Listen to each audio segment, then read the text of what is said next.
अस्सलाम वालेकुम students. Last time हमने जो स्टार्ट किया था टॉपिक,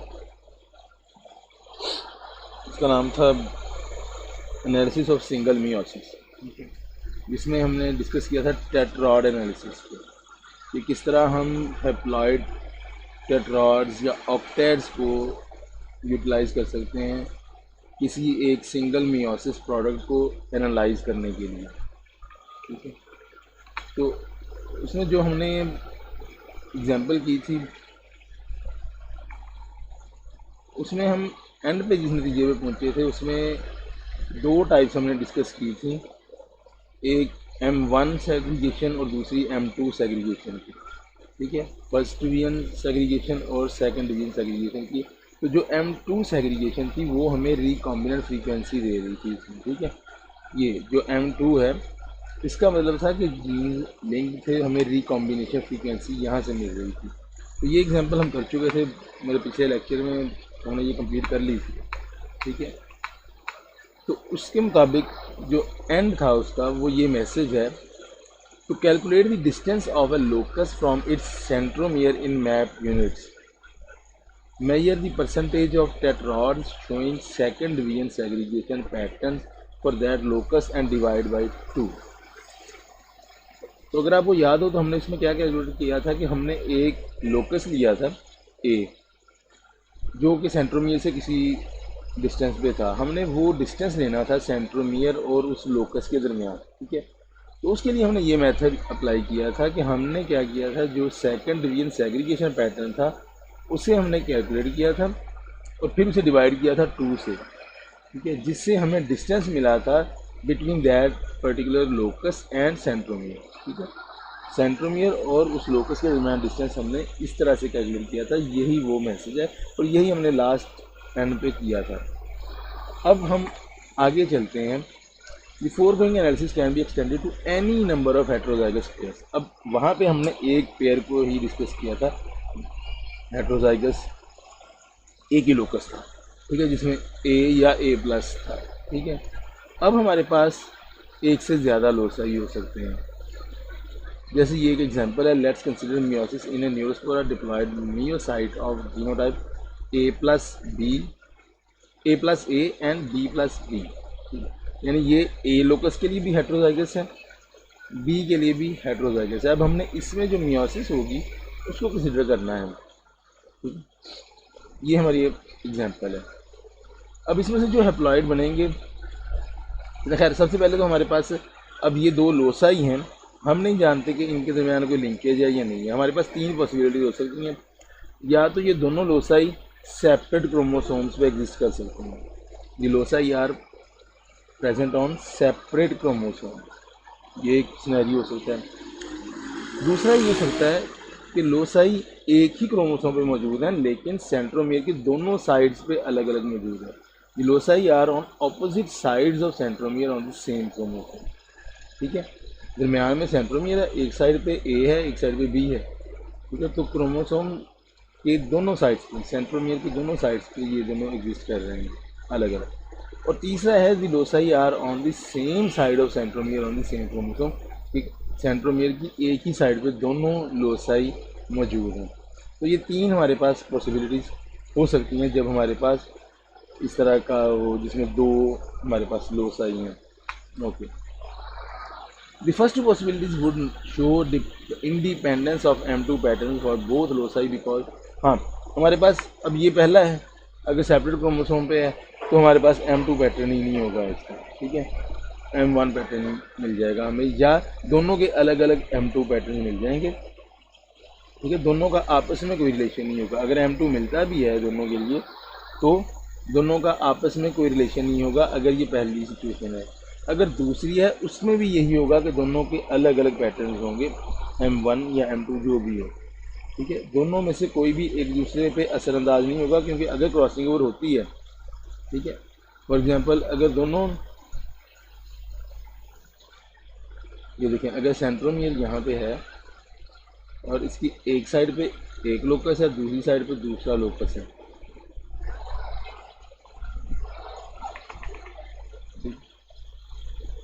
तो बन गया। अच्छा, अगर यहाँ पे एक क्रॉसिंग ओवर होती है ए लोकस पे और इधर बी है, अगर यहाँ पे भी एक हो जाती है, ठीक है, तो ये दोनों इंडिपेंडेंट है एक दूसरे से। इसका जो भी रिकॉम्बिनेशन है उसका इस पर कोई इफेक्ट नहीं है, ठीक है, और जो इस तरफ है उसका इधर कोई नहीं है, ठीक है, ये दरम्यान में सेंट्रोमियर है, ठीक है। हाँ, अगर दोनों आ जाते हैं इस साइड पे, ये ए है, ये बी है, ये सेंट्रोमियर है, ठीक है। और अब इस साइड पे अगर यहाँ पे होती है क्रॉसिंग ओवर इस पॉइंट पे, ठीक है, तो जो भी क्रॉसिंग ओवर होगी उसमें ये दोनों इफेक्ट होंगे, ए भी और बी भी, दोनों पे उसका इफेक्ट होगा, ठीक है। तो जो M2 पैटर्न होगा दोनों के लिए आएगा, अगर M2 पैटर्न आता है तो वो दोनों के लिए होगा, ठीक है। हाँ, अगर यहाँ पे एक और क्रॉसिंग ओवर हो जाती है उसकी वजह से डिफरेंस आ सकता है, क्योंकि फिर इसका अपना अलहदा से भी कुछ M2 होगा, लेकिन इसकी वजह से जो होगा वो इन दोनों के लिए होगा, ठीक है।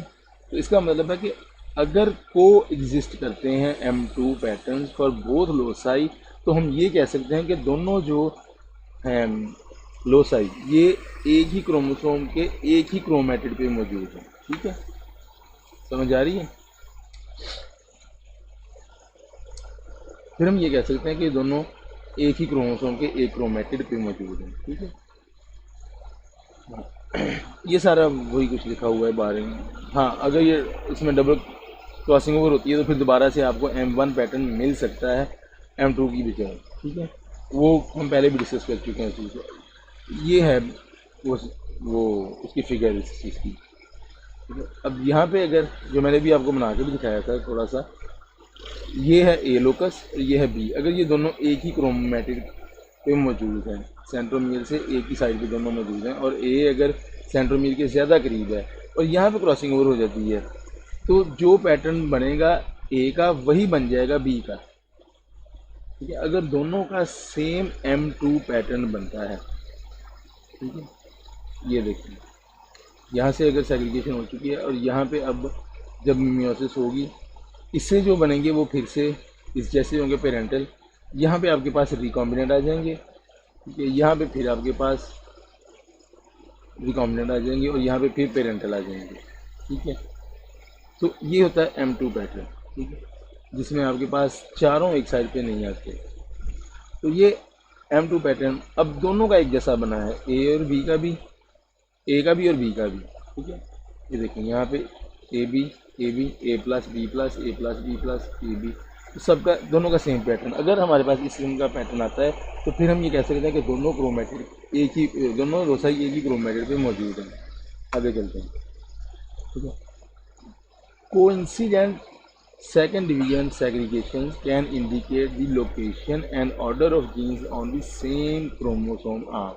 हाँ, दोनों का इकट्ठे मौजूद होना सेकंड डिवीजन सेग्रीगेशन में, ठीक है, दोनों का, ठीक है, वो इंडिकेट करता है कि जीन जो है वो सेम क्रोमोसोम आर्म पे मौजूद है। The farther a locus is from centromere, हाँ, जितना एक लोकस सेंट्रोमियर से दूर चला जाएगा the greater will be the M2 frequency, M2 frequency उतनी ही ज़्यादा हो जाएगी, लेकिन M2 फ्रीक्वेंसी जो है वो कभी भी 67% से ज़्यादा नहीं होती, 100% कभी भी नहीं हो सकती, 2/3 से ज़्यादा M2 फ्रीक्वेंसी नहीं होती। वो आगे हम साबित करेंगे क्यों नहीं होती। उसकी रीज़न वही है जो पहले भी हम डिस्कस कर चुके हैं, मल्टीपल क्रॉसओवर्स, जो डबल या इससे ज़्यादा के जो क्रॉसओवर्स होते हैं, स्पेशली डबल, ठीक है, जितना ज़्यादा डिस्टेंस होता जाता है वो उतने ज़्यादा होने लग जाते हैं, जिसकी वजह से जो आपको M2 फ्रीक्वेंसी है वो कम मिलती है, लेस देन 100% मिलती है, ठीक है। अब उसकी एक फिगर यहाँ पे बनी हुई है, मैं अभी आपको दिखाता हूँ। जैसे कि यहाँ पे है, अगर ए और बी के दरमियान में डबल क्रॉसिंग ओवर हो गई है, ठीक है, यहाँ पे बी है, बी प्लस, यहाँ पे होना तो बी प्लस नहीं चाहिए, क्रॉसिंग ओवर तो हुई है, लेकिन क्योंकि डबल क्रॉसिंग ओवर हुई है तो दोबारा से यहाँ पे पेरेंटल आ गया, यहाँ पे भी, तो ये आपको M1 दे रहा है, जिससे आपको ये लग रहा है कि यहाँ पे रिकॉम्बिनेशन हुई ही नहीं, हालांकि यहाँ पे डबल रिकॉम्बिनेशन हुई है, डबल क्रॉसिंग ओवर हुई है, लेकिन क्योंकि वो दरमियान वाले रीजन में हुई है और आप वहाँ से कोई लोकस कंसिडर नहीं कर रहे हैं, जहाँ से आप कर रहे हैं वहाँ पे दोबारा से पेरेंटल कॉम्बिनेशन मिल गया है आपको, तो ये आपको M1 पैटर्न दे रहा है। इस वजह से आपको जब इस किस्म के पैटर्न आते हैं तो ये 100% से कम कर देते हैं उसे, ठीक है। 100% से M2 पैटर्न जो है वो कम हो जाता है। अब ये 67% पे क्यों रहता है, 66.7% एक्चुअली, या 2/3 यहाँ पे क्यों रहता है, उसके लिए आगे एक फिगर है, ठीक है, वो अभी आपको दिखाता हूँ। An intuitive way to calculate maximum M2 frequency is by following thought experiment. अब हम एक फर्जी सा एक्सपेरिमेंट करते हैं इसमें। ये देखें, अब हमारे पास अगर एक ऐसा रीजन है जो बहुत लंबा है, उसके दरम्यान में बहुत सारे क्रॉस ओवर्स हो गए हैं, ठीक है, बहुत सारी क्रॉसिंग ओवर यहाँ पे हो गई है। तो ये जो 4 बनने हैं हमारे पास, B+B+ या B, ये किसी भी पैटर्न में, ये जो टेट्राड हमें मिलेगा ये किसी भी पैटर्न में मिल सकता है, क्योंकि बहुत सारी क्रॉसिंग ओवर हुई है। हम नहीं कह सकते कि किस पैटर्न में आएगा, क्योंकि हमें ये M1 देगा या M2 देगा हम नहीं जानते, ठीक है। लेकिन अगर हम थोड़ा सा इस पर एक एक्सपेरिमेंट करें कि हमारे पास ये 4 टेट्राड तो फिर भी 4 का ही होगा, ठीक है, और जो पॉसिबिलिटी है वो ये है कि अगर हम इनको बारी बारी इसमें, ये फर्ज करें हमारे पास ये 4 मार्बल्स हैं, हमने इनको अगर टेस्ट ट्यूब में डालना है एक एक करके, तो पहली बार हमने अगर B+ जो है वो ऐड कर दी है, तो अब हमारे पास 2 ये बचे हैं और 1 ये, तो आउट ऑफ 3 हमारे पास 2 ये चांस है कि नेक्स्ट जो है वो B होगा। तो 2/3 हमारे पास चांस है कि ये M2 होगा। M2 उस वक्त ही आता है ना जब यहाँ पे पेरेंटल की बजाय आपके पास रिकॉम्बिनेंट आ जाता है, ठीक है। तो 2/3 चांस ये है कि जो नेक्स्ट होगा वो B होगा, स्मॉल b, और उसके बाद यहाँ पे शायद B+ या B कोई भी हो सकता है, ठीक है। और यहाँ पे 1/3 चांस ये है कि नेक्स्ट भी जो है वो भी B+ हो, और अगर इस तरह का आता है तो ये हमें M1 वाला कॉम्बिनेशन देगा। तो इस तरह से हमें M1 का जो चांस है वो होता है 1/3, और M2 का जो चांस होता है वो होता है 2/3। ये 66.7%, तो ये ऑलमोस्ट 33%, ठीक है, समझ आ रही है। ये 67 और ये 33%, तो इस वजह से ये 2/3 और ये 1/3, इससे ज़्यादा की हमारे पास नहीं आती फिगर, क्योंकि होने दोनों होते हैं, एट रैंडम होता है ये प्रोसेस, ठीक है, एट रैंडम बनते हैं टेट्राड्स, तो दोनों की पॉसिबिलिटीज़ होती हैं, ये भी और ये भी, ठीक है। तो हर बार चांस जो है वो M2 का मैक्सिमम जो है वो ये है 67%, ठीक है, और इसका जो है वो 33% होगा, तो ठीक है। The maximum frequency possible for second division pattern is 66.7%, ठीक है। तो दिस मैक्सिमम ऑफ, अच्छा अब ये हमारे जहन में जो आ गया कि ये 67% है ऑलमोस्ट, तो इसका मतलब है कि जैसे वहाँ पे हमारे पास जब हमने पहले वाली जो मैपिंग की है उसमें हमारे पास 50% मैक्सिमम आता था, जिसका मतलब होता था इंडिपेंडेंट असॉर्टमेंट, ठीक है। रिकॉम्बिनेशन फ्रीक्वेंसी अगर हमारे पास आ जाती थी 50%, तो हम कहते थे कि इंडिपेंडेंट असॉर्टमेंट है, या हम कहते थे कि ये जीन्स जो है ये अलग अलग क्रोमोसोम पे मौजूद हैं, ये कहते थे ना, हम लिंकेज कहते थे कि नहीं है, ठीक है।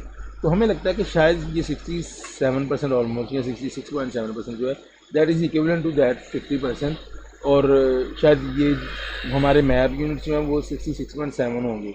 लेकिन आपको अगर याद हो पिछली बार जो हमने किया है, तो हमने बाद में उस फिगर को 2 से डिवाइड किया था, फिर हमारे पास मैप यूनिट्स आए थे। तो अगर हम इसे 2 से डिवाइड करेंगे 66.7% को, तो हमारे पास आता है ये 33.3 मैप यूनिट्स, ठीक है।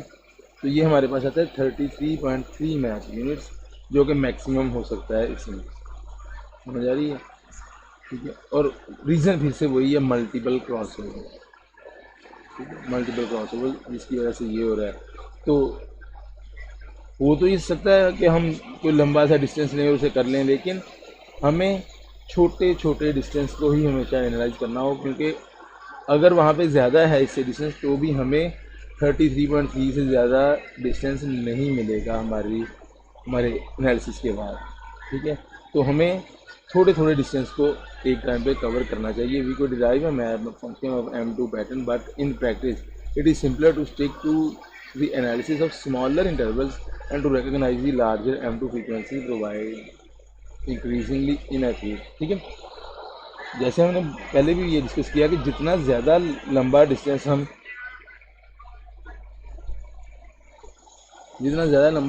लेते हैं मैपिंग के लिए, उतना ही ज़्यादा इनएक्यूरेट हमें उसका एस्टिमेट मिलता है। ठीक है, तो इसलिए कोशिश हमारी यही होनी चाहिए कि हम स्मॉलर डिस्टेंस को कवर करें।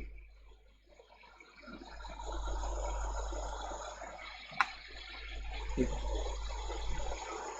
अब आ जाते हैं टेट्राड एनालिसिस से हम करेक्टेड मैप डिस्टेंस कैसे ले सकते हैं डबल क्रॉसओवर्स। हाँ, तो डबल क्रॉसिंग ओवर जो है वो हमेशा हमें इनएक्यूरेट डिस्टेंसेस देती है। हमने पहले भी जब मैपिंग की थी तो हमें बाद में करेक्टेड मैप यूनिट्स निकालने पड़े थे फॉर लॉन्गर डिस्टेंस। ठीक है, जब छोटे डिस्टेंसेस की बात करते थे वहाँ पे तो हमें रिकॉम्बिनेशन फ्रीक्वेंसी से ही मैप यूनिट्स मिल जाते थे, लेकिन बाद में हमें लॉन्गर के लिए करेक्टेड मैप यूनिट्स लेने पड़े थे। ठीक है, इसी तरह से यहाँ पे भी है, हमें यहाँ पे भी करेक्टेड डिस्टेंसेस लेने पड़ते हैं। वो कैसे करते हैं अब हम उसे डिस्कस करते हैं। सबसे पहले तो जो हमारे पास टेट्राड्स बनते हैं ना, हमने उन्हें डिवाइड करना है इनटू 3 कैटेगरीज। एक है पेरेंटल डाई टाइप, दूसरी नॉन पेरेंटल डाई टाइप और तीसरी tetra type, PD, NPD and T। जो स्पोर्स हमारे पास बनते हैं, अब हमारे पास अगर क्रॉस है A+B+ और दूसरा AB, दोनों होमोजाइगस हैं। ठीक है, उनका अगर क्रॉस आता है हमारे पास, अच्छा जो स्पोर्स बनेंगे इसमें हमारे पास जो सारे हेप्लॉइड होंगे वो किस किस फॉर्म में हो सकते हैं। हेप्लॉइड है ना, तो वो इस फॉर्म में भी हो सकते हैं A+ और B+, इस तरह से A और B इस फॉर्म में भी बन सकते हैं अगर ये 2 टाइप्स से बनते हैं। ठीक है, और सारे पेरेंटल ही हैं, एक पेरेंट में ये है, एक पेरेंट में ये है, ये भी एक पेरेंट वाला है, ये भी पेरेंट वाला है, तो इन्हें हम कहते हैं पेरेंटल डाई टाइप। ये एक टाइप होगी पेरेंटल डाई टाइप। दूसरी टाइप जो है वो है नॉन पेरेंटल डाई टाइप, यानी कि A+B+, ये किसी भी पेरेंट में नहीं है। A+B+ किसी में नहीं है, A+B किसी पेरेंट में नहीं है, ये भी वही टाइप है। ठीक है, तो ये हमारे पास फिर 2 टाइप्स होंगी, इसलिए डाई टाइप है, और क्योंकि नॉन पेरेंटल है तो ये non parental die type NPD। ठीक है, तीसरी है जी टेट्रा टाइप, जिसमें हमारे पास 4 टाइप्स आती हैं, जिनमें से 2 पेरेंटल होंगी, 2 रिकॉम्बिनेंट होंगी। ये पेरेंटल है, ये रिकॉम्बिनेंट है, ये रिकॉम्बिनेंट है, ये पेरेंटल है। ठीक है, तो इस तरह से हमारे पास 3 टाइप्स के टेट्राड हमें मिल जाएंगे। ठीक है, किसी भी क्लास के बाद आपको ये 3 टाइप्स मिल सकती हैं। ठीक है, parental die type, non parental die type और टेट्रा टाइप। अब इनको हम किसी भी फॉर्म में लिख सकते हैं, ज़रूरी नहीं कि हमने पहले कौन सी टाइप लिखनी है, ये ज़रूरी नहीं कि पहले हमने ये लिखनी है, ये किसी भी फॉर्म में आप लिख सकते हैं इनको। ठीक है, लेकिन मिलेंगी आपको सिर्फ यही 3 टाइप। आगे चलते हैं। Now what do these types tell us about linkage? इससे हमें लिंकेज का क्या पता चलता है? You will notice from examining these 3 types that the NPD and T types contain recombinants। ठीक है, अब ये देखें, सिर्फ NPD और T इनमें आपको रिकॉम्बिनेंट्स मिलते हैं, इसमें सिर्फ पेरेंटल मिल रहे हैं, तो जितनी भी रिकॉम्बिनेशन है वो इनकी वजह से मिल रही है। इसमें सारे के सारे ही रिकॉम्बिनेंट्स हैं, इसमें हाफ रिकॉम्बिनेंट्स हैं। तो अगर आप एक फॉर्मूला बना लें रिकॉम्बिनेशन फ्रीक्वेंसी के लिए कि half T plus NPD is equal to recombination frequency, तो आपको आपकी रिकॉम्बिनेशन फ्रीक्वेंसी यहाँ से मिल जाएगी कि हाफ T, ज़ाहिर है हाफ T जो है वो रिकॉम्बिनेंट्स हैं ये और ये। ठीक है, और ये सारा का सारा NPD, इन दोनों क्लासेस को अगर इस तरह से हम ऐड कर देते हैं, half T plus NPD is equal to recombination frequency, तो हमारा ये एक फार्मूला यहाँ पे बन जाएगा, एक फार्मूला रिकॉम्बिनेशन फ्रीक्वेंसी निकालने के लिए। लेकिन अगर आप इस पर गौर करें तो इसमें कोई भी डबल क्रॉसओवर, ट्रिपल क्रॉसओवर, इन चीज़ों को आपने किसी जगह पे कंसीडर नहीं किया। ठीक है, यहाँ पे कोई भी डबल क्रॉसओवर आपने डिस्कस नहीं किया ये। ठीक है, तो लगता ये है कि ये जो फॉर्मूला है ये आपको सही मैथ यूनिट्स नहीं देगा फॉर लॉन्गर डिस्टेंस। ठीक है, तो हम लेके चलते हैं इस फॉर्मूला को भी, लेकिन आगे एक और सिनेरियो भी कंसिडर करते हैं। If this formula gives a frequency of 50%, हाँ, अगर इससे हमें जो फ्रीक्वेंसी है वो मिलती है 50%, ठीक है, जिस तरह पहले मिलती थी, तो हम कहेंगे कि ये अनलिंक्ड लोसाई है। अनलिंक्ड अलग अलग क्रोमोसोम पे हो सकते हैं, ठीक है। If the R F is less than 50%, हाँ अगर ये कम्युनिकेशन फ्रीक्वेंसी कम है 50% से, जैसे हम पहले करते थे, तो फिर हम कहेंगे कि ये लिंक्ड हैं। दोनों लोसाई जो हैं ये लिंक्ड हैं, किसी एक क्रोमोसोम के एक के ऊपर मौजूद है, उनके दरमियान कोई ना कोई लिंकेज मौजूद है। और जितनी भी हमारे पास ये रिकम्युनिकेशन फ्रीक्वेंसी कम आएगी उतनी ही स्ट्रॉन्ग लिंकेज होगी है, ठीक है।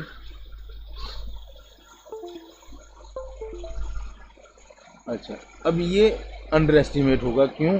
क्योंकि जैसे मैंने पहले बताया इसमें डबल क्रॉसओवर आपने कंसीडर नहीं किया, डबल या उससे ज़्यादा बढ़ेगी, ठीक है। दोनों को आपने कंसीडर किसी को भी नहीं किया इसमें, इसलिए ये अंडर एस्टिमेट हो सकता है, जैसे कि वहाँ पे अंडर एस्टिमेट मिलता था हमें, ठीक है। अब हमने क्या करना है, एज्यूम करना है। Let us assume that genes A and B are linked. हम एज्यूम कर लेते हैं कि ठीक है ये दोनों जो जीन्स हैं ए और बी दोनों लिंक्ड हैं। अगर लिंक्ड हैं तो हमारे पास कुछ ऐसी म्योसिस होंगी जिनमें कोई क्रॉसिंग ओवर नहीं होगी, उसे हम एनसीओ कह देंगे। कुछ ऐसी होंगी जिनमें सिंगल क्रॉसओवर होगा, उसे एससीओ कह देंगे। और कुछ ऐसी होंगी जो डबल क्रॉसओवर डीसीओ होंगी। इससे जो हायर लेवल ट्रिपल क्रॉसओवर या इससे ज़्यादा वाले हैं उन्हें हम कंसिडर कर लेते हैं कि वो बहुत रेयर हैं, इस वजह से वो नेग्लिजिबल हैं, ठीक है, उन्हें हम नेग्लिजिबल कहते हैं। तो डबल क्रॉसओवर तक हम कंसिडर कर रहे हैं इसको। तो ये एक फिगर है, इसका मतलब ये होगा कि आपके पास एनसीओ ये वो क्लास है जिसमें कोई क्रॉसिंग ओवर नहीं हुई, ठीक है। तो आपके पास ये चीज़ आएगी और इससे आपको जो मिलेंगे वो होंगे पेरेंटल डाइटाइप्स, ठीक है, क्योंकि इसमें सिर्फ पेरेंटल टाइप्स ही आपको मिलेंगी और कुछ नहीं मिलेगा। ये है जी सिंगल क्रॉसओवर। इसमें आपको 4 टाइप्स मिलेंगी, इसमें पेरेंटल भी मिलेंगी, इसमें आपको नॉन पेरेंटल रिकॉम्बिनेंट्स भी मिलेंगी। तो ये टेट्रा टाइप देगा आपको। आगे चलते हैं, ये है डबल क्रॉसओवर जिसमें क्रॉसिंग ओवर हो रही है इनर क्रोमैटिड्स में, सारी की सारी डबल क्रॉसिंग ओवर यहाँ पे हो रही है। तो ये आपको देगा फिर से पेरेंटल डाइटाइप, ठीक है, जो इसने दिया था वही ये भी दे रहा है, तो ये आपको मिसलीड कर रहा है, ठीक है। इसके बाद इस पर आ जाते हैं, ये है डबल क्रॉसओवर, लेकिन क्रॉसओवर इस तरह से हुआ है कि एक क्रॉसिंग ओवर हुई है इनर क्रोमैटिड्स के दरमियान और एक हुई है एक इनर और एक आउटर क्रोमैटिड के दरमियान, ठीक है। तो इससे आपको फिर से 4 मिलेंगे, ठीक है, जिसमें हाफ पेरेंटल होंगे और हाफ रिकॉम्बिनेंट होंगे, ठीक है। तो ये फिर आपको टेट्रा टाइप देगा। एक ये डबल क्रॉसिंग ओवर है, ये भी उसी तरह से है सेम, सिर्फ उसमें अपर साइड पे है, इसमें लोअर साइड पे है, ठीक है। तो ये भी आपको सेम रिजल्ट देगा टेट्रा टाइप। एक डबल क्रॉसिंग ओवर ये हुई है जिसमें कि क्रॉसिंग ओवर एक हुई है इनर क्रोमैटिड्स के आपस में और एक है जिसमें आउटर क्रोमैटिड्स के आपस में। तो चारों क्रोमैटिड्स में क्रॉसिंग ओवर हो जाती है, ठीक है। और ये आपको देता है नॉन पेरेंटल डाइटाइप। इसमें आपको कोई भी पेरेंटल कॉम्बिनेशन नहीं मिलता, ठीक है। ए बी प्लस बन जाएगा, ए प्लस बी बन जाएगा, यहाँ से फिर आपको ए बी प्लस और ए प्लस बी सारे के सारे रिकॉम्बिनेंट मिलते हैं, यहाँ से कोई पेरेंटल नहीं मिलता। तो इस वजह से यहाँ से आपको मिलती है एनपीडी क्लास, ठीक है। और एनपीडी क्लास इसमें सबसे ज़्यादा क्रूशियल क्लास है, आप यहीं से स्टार्ट करते हैं फिर, ठीक है। अगर आपको यहाँ से मिलती है कोई भी एनपीडी क्लास, ठीक है, the key to the analysis is the NPD class, ठीक है, नॉन पेरेंटल डाइटाइप, क्योंकि ये आपको मिलती है इस डबल क्रॉसिंग ओवर से, ठीक है। और अब आपके पास टोटल डबल क्रॉसिंग ओवर की 4 ऑप्शंस हैं और उनमें से एक ऐसी है जिसमें एनपीडी मिल रही है। अगर सबके होने का चांस बराबर हो, हम एज्यूम ये करते हैं कि डबल क्रॉसिंग ओवर की चारों पॉसिबिलिटीज़ जो हैं हर एक की इक्वल है चांस, ठीक है। तो इसका मतलब है कि इसके होने का चांस है 1/4। डबल क्रॉसिंग ओवर में एनपीडी के होने का चांस 1/4 है, ये आपने कंसिडर करना है, ठीक है। तो 1/4 जो होंगे वो आपको डबल क्रॉसिंग ओवर में एनपीडी क्लास देंगे, या आप कह सकते हैं कि double crossing over is equal to 4 NPD, ठीक है। Total double crossing over will be equal to 4 multiplied by NPD. जितने आपके पास एनपीडी मिले हैं अगर आप उसको 4 से मल्टीप्लाई कर दें तो टोटल डबल क्रॉसिंग ओवर वाली क्लास आप निकाल सकते हैं। ठीक है, तो DCO will be equal to 4 NPD। ये आपकी पहली आपने वैल्यू निकाली है इसमें डबल क्रॉसिंग ओवर वाली क्लास। तो आपके पास टोटल 3 क्लासेज हैं, no crossing over, single crossing over और डबल क्रॉसिंग ओवर। 3 क्लासेज हैं, उनमें से पहली जो आपने वैल्यू निकाल ली है वो है डबल क्रॉसिंग ओवर की। ठीक है, which is equal to 4 NPD। ठीक है, अब इसके आगे चलते हैं, सिंगल क्रॉसिंग ओवर को आप अब कैसे निकालेंगे। ठीक है, अगर आप गौर करें यहाँ पे तो टेट्रा टाइप आपको मिल रहा है सिर्फ 3 जगहों से, या तो सिंगल क्रॉसिंग ओवर से या 2 आपको मिल रहे हैं यहाँ से। ठीक है, तो अब आप ये भी कह सकते हैं यहाँ पे T जो होगा वो 2 NPD होगा, यानी कि जितना NPD है उससे डबल आपको टेट्रा टाइप मिलेंगे DCO से, डबल क्रॉसिंग ओवर से। ठीक है, तो अब आप देखें डबल क्रॉसिंग ओवर से जो आपको टेट्रा टाइप मिल रहे हैं दैट विल बी 2 NPD। ठीक है, तो अगर आप सिंगल क्रॉसिंग ओवर निकालना चाहें तो आप टोटल टेट्रा टाइप में से 2 NPD को माइनस कर सकते हैं। मतलब कि ये जो 2 टेट्रा टाइप हैं आप ये कह सकते हैं these are equal to 2 NPD, क्योंकि हमने बेस अब बनाया हुआ है NPD को। ठीक है, तो हम इसी के मुताबिक चलेंगे कि ये 2 NPD है, 2T is equal to 2 NPD DCO के अंदर। ठीक है, लेकिन टोटल टेट्रा टाइप जो हैं उनमें से अगर हम इनको माइनस कर देंगे 2 NPD को, तो हमें सिंगल क्रॉसओवर की फ्रीक्वेंसी मिल जाएगी टोटल। ठीक है, total single crossover will be equal to total T minus DT। क्योंकि इसने देना में सिर्फ टेट्रा टाइप ही है, तो टेट्रा टाइप टोटल जो है वो होगा single crossover plus tetra types produce through double crossover. तो जो डबल क्रॉसओवर वाले टेट्रा टाइप्स हैं अगर हम इनको माइनस कर देंगे ये टोटल टेट्रा टाइप से, तो हमें सिंगल क्रॉसओवर वाली क्लास की वैल्यू मिल जाएगी। ठीक है, तो हम क्या लिखेंगे, single crossover is equal to tetratype total T minus 2 NPD। ठीक है, तो अब हमारे पास डबल क्रॉसओवर की भी वैल्यू आ चुकी है, सिंगल क्रॉसओवर की भी आ चुकी है। अब एक क्लास रह गई है which is no crossing over. तो आपको पता है कि फ्रीक्वेंसी टोटल जो है वो 1 होती है, तो 1 में से आप दोनों क्लासेस को माइनस कर देंगे तो आपके पास फ्रीक्वेंसी आ जाएगी नॉन क्रॉसओवर क्लास की। ठीक है, तो ये आ जाएगी 1 माइनस SCO प्लस DCO। ठीक है, अब हमने निकालनी है mean number of crossovers M। ठीक है, हर म्योसिस में मीन नंबर ऑफ क्रॉसओवर कितने हो रहे हैं, तो वो हमारे पास होंगे क्रॉसओवर कौन कौन से हो रहे हैं, या सिंगल हो रहे हैं या डबल हो रहे हैं। ठीक है, तो सिंगल प्लस डबल को हम ऐड कर देंगे। जब हम डबल को डालेंगे तो उसके साथ 2 से मल्टीप्लाई करेंगे, क्योंकि उसमें 2 क्रॉसिंग ओवर होती हैं। ठीक है, तो सिंगल की वैल्यू क्या है हमारे पास, T माइनस 2 NPD। ठीक है, ये सिंगल क्रॉसओवर की वैल्यू हो जाएगी, प्लस ये डबल की है 4 NPD, उसे हमने मल्टीप्लाई करना है 2 से, क्योंकि डबल क्रॉसिंग ओवर में 2 होती हैं क्रॉसिंग ओवर और हम मीन निकाल रहे हैं, तो ज़ाहिर वो दोनों कंसिडर करेंगे, तो 2 से मल्टीप्लाई कर देंगे।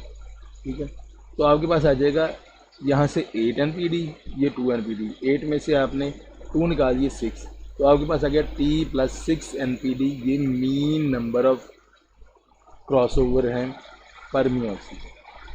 अब ये आपके पास रिकॉम्बिनेशन फ्रीक्वेंसी तो आ गई, इसकी टोटल मीन रिकॉम्बिनेशन फ्रीक्वेंसी इस सारे की आ गई। ठीक है, लेकिन जब आपने इसे मैप डिस्टेंस में कन्वर्ट करना है, जब हमने पहले वाली मैपिंग में करेक्टेड मैप डिस्टेंस निकाला था तो हमने फ्रीक्वेंसी को मल्टीप्लाई किया था 50 से, क्योंकि हर एक जो क्रॉसिंग ओवर है वो 50% रिकॉम्बिनेशन देता है आपको। जब तो आपने इसको क्योंकि मैप यूनिट्स में लेके जाना है तो इसे 50 से मल्टीप्लाई कर देंगे जो मैप डिस्टेंस निकालने के लिए। तो map distance will be equal to 50 M की वैल्यू ये है। ठीक है, तो 50 को आप M की जो वैल्यू उससे मल्टीप्लाई कर देंगे तो आपके पास मैप यूनिट्स आ जाएंगे। तो ये आपका फॉर्मूला बन जाएगा 50 multiplied by T plus 6 NPD, ये आपको मैप यूनिट्स दे देगा। ठीक है, अब एज्यूम करते हैं कि जो हमने एक क्रॉस हाइपोथेटिकल लिया था, हम एज्यूम करते हैं कि उसकी जो ऑब्जर्व फ्रीक्वेंसीज आई थी वो थी कि 56% parental die type, 41% tetratype and 3% NPD। अगर ये हैं तो हम फॉर्मूला लगा के उससे मैथ यूनिट्स कैलकुलेट कर सकते हैं। ठीक है, फॉर्मूला क्या है हमारे पास, 50 को मल्टीप्लाई कर देंगे हम किससे, 0.41। 0.41 क्या है, टी, उसकी फ्रीक्वेंसी लेनी है तो हमने 0.41 लिखना है, ये परसेंटेज में दिया हुआ। ठीक है, तो फ्रीक्वेंसी होगी 0.41। इसी तरह से 6 मल्टीप्लाइड बाई 0.03 है, इसकी 0.03 NPD क्लास की फ्रीक्वेंसी है। ठीक है, 6 NPD, आपको पता है ना ये फार्मूला था T प्लस 6 NPD। ठीक है, तो T की वैल्यू 6 NPD की वैल्यू। ठीक है, इनको मल्टीप्लाई किया, इनको पहले ऐड करेंगे फिर मल्टीप्लाई करेंगे 50 से, तो आपके पास आंसर आता है 29.5 मैप यूनिट्स। अच्छा, ये है जो हमने करेक्टेड निकाला है। अब आते हैं उस फॉर्मूला पे जो हमने पहले एक फॉर्मूला खुद से एक किया था, जिसमें जो फार्मूला ये था, recombination frequency is equal to half T plus NPD। अगर हम इसके मुताबिक चलें तो क्या आंसर आता है, ठीक है, तो आपके पास आंसर आता है ये वाला 0.205 प्लस 0.03, और आंसर इससे आपके पास आता है 0.235 और 23.5 मैप यूनिट्स। ठीक है, तो आपके पास आंसर आया है 23, क्योंकि इससे आपने परसेंटेज में जब लेके जाना है फिर आपके पास मैप यूनिट्स आने, तो ये परसेंटेज है 23.5%, या आप कह सकते हैं 23.5 मैप यूनिट्स। ठीक है, तो ये डिफरेंस आ गया। अब यही हमारे साथ हमेशा पहले भी हो रहा था कि जहाँ पे आप डबल क्रॉसओवर को कंसिडर नहीं करते वहाँ पे आपको अंडर एस्टीमेट मिलता है डिस्टेंस का। अब यहाँ पे देखें, आपने जो निकाला है वो 6 मैप यूनिट्स कम है। यहाँ पे आपके पास आ रहा है 23.5, लेकिन जो आपने करेक्टेड निकाला है दैट इज़ 29.5 मैप यूनिट। ठीक है, तो ये फार्मूला है जिसे आपने उसके करेक्टेड मैप यूनिट्स निकालने हैं आफ्टर टेट्राड एनालिसिस। ठीक है, समझ आ गई इसकी। हाँ, what PD, NPD and T values are expected when we deal with unlinked genes. अगर हमारे जीन्स लिंक्ड ही ना हो, अलग अलग क्रोमोसोम पे एग्जिस्ट कर रहे हो, तो फिर क्या होगा, फिर ये होगा जी कि फिर आपके पास जो PD और NPD क्लास है इनकी इक्वल वैल्यूज आएंगी, और T क्लास आपके पास सिर्फ उस वक्त बनेगी जब इनके दरमियान कोई The T class can be produced only from a crossover between either of the two loci and their respective centromeres। अगर क्रॉसिंग ओवर हो जाती है दोनों के लोसाई और सेंट्रोमियर के दरमियान, फिर आपके पास कोई T क्लास आती है, वरना इन दोनों का आपस में कोई लिंक नहीं होगा। ठीक है, तो फिर आपके पास PD और NPD क्लास की इक्वल वैल्यूज आ जाती हैं। ठीक है, अगर अनलिंक्ड जीन्स हैं तो। ठीक है, मैसेज ये है जी कि linear and unordered tetrads can be used to calculate the frequencies of single and double crossovers which can be used to calculate accurate map distance. ठीक है, तो अब थोड़े दिनों के बाद मैंने ये लेक्चर अपलोड किया है। स्लो इसलिए चल रहा हूँ क्योंकि ये जो आजकल लेक्चर्स चल रहे हैं ये बहुत अजीब से हैं, ड्राई किस्म के हैं, थोड़ा आपको टाइम मिल जाए आपको समझने का, लेकिन अगर आप लोग इनको नहीं देख रहे, इनको समझ नहीं रहे, तो आपकी अपनी मर्ज़ी है। मैं सिर्फ जानबूझ के थोड़ा सा स्लो चल रहा हूँ, 1-2 दिन 4-5 दिन भी आपको टाइम दे दूँ ताकि आप पिछले लेक्चर को गौर से देख सकें, समझ सकें इसको। ठीक है, तो अगर कुछ चीज़ समझ नहीं आती वो आप मुझसे पूछ सकते हैं। आज से हमारी वो प्रेजेंटेशन भी स्टार्ट हो रही हैं। ठीक है, तो जूम पे भी आप लोग अगर कोई क्वेश्चन इसके बारे में करना चाहते हैं तो मुझसे पूछ सकते हैं। ठीक है, अल्लाह हाफ़िज़।